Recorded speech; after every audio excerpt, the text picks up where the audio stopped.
truckers tried to remove man's body from fiery crash, he wasn't alone. A couple of truck drivers were about to call it a night when they suddenly felt compelled to keep going. Because they had decided to do one last thing before parking for the night, they happened upon a fiery crash.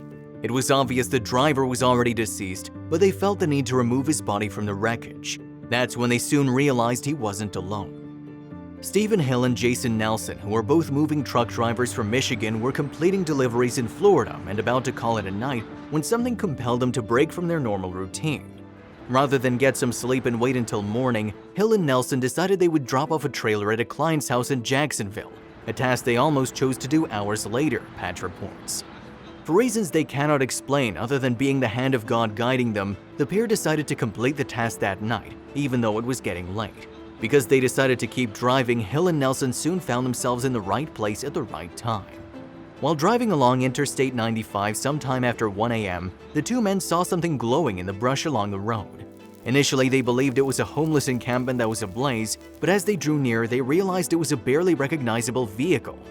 It was like a tin can somebody crumpled up. It was indescribable, Hill recalled. It wasn't a car, Hill added, but it was indeed a fiery vehicle, or what was left of it.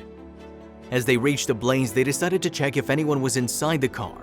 It became abundantly clear that the driver, later identified as 31-year-old Daniel Dufek, was already dead. Thinking of Dufek's family, Hill and Nelson knew they couldn't stand by and let his body burn. His family deserved that final dignity for the loved one, the men reasoned. So they leaped into action, hoping to pull Dufek's body from the wreckage before there wasn't anything left of the man. As they climbed inside and tried to retrieve the body, which was buckled in the driver's seat, they realized Daniel Dufek wasn't alone when his 2004 GMC Envoy veered off the road, slamming into trees and flipping over, CBS Action News reported. After seeing movement in the flames, the soon-to-be heroes realized Dufek's 1-year-old daughter Ava was strapped in her car seat in the back, and the little girl was still alive. Steve noticed there was a baby in the back seat and said, "Oh my God, there's a baby."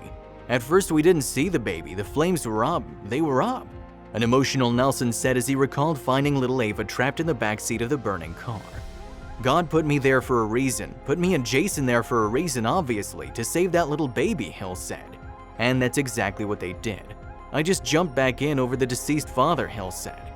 Although it wasn't easy, he managed to free the baby from her car seat restraints, grab her, and run from the blaze just in time.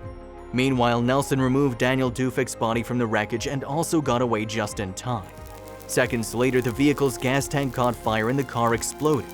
But luckily, Ava wasn't inside when it happened, thanks to two good Samaritans who risked their own safety for complete strangers. Thank God, Jason Nelson said. It was like perfect timing.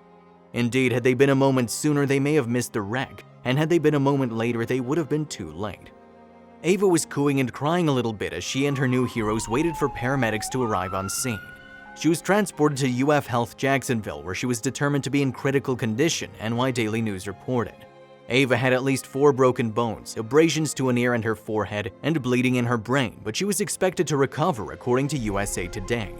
Hill was left with visible burn marks on his arms, according to MLive, but he said checking the car for survivors was their only choice, even if they barely made it out alive.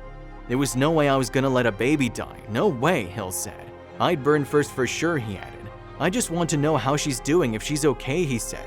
"It will stay with me. I just wish I could kind of found out what this little girl turns out to be," he continued, before expressing his hopes for little Ava's life. "Hopefully she has children of her own, at least that's a great thing. You don't have to be president to be something special, you can be a mom and grandpa," Hill said. After being given a fighting chance because 2 men were willing to risk their lives for hers, Ava might be able to do just that. If you liked the video, please give it a thumbs up and consider sharing it with someone who may find it interesting. Thanks for watching, and I'll see you in the next video.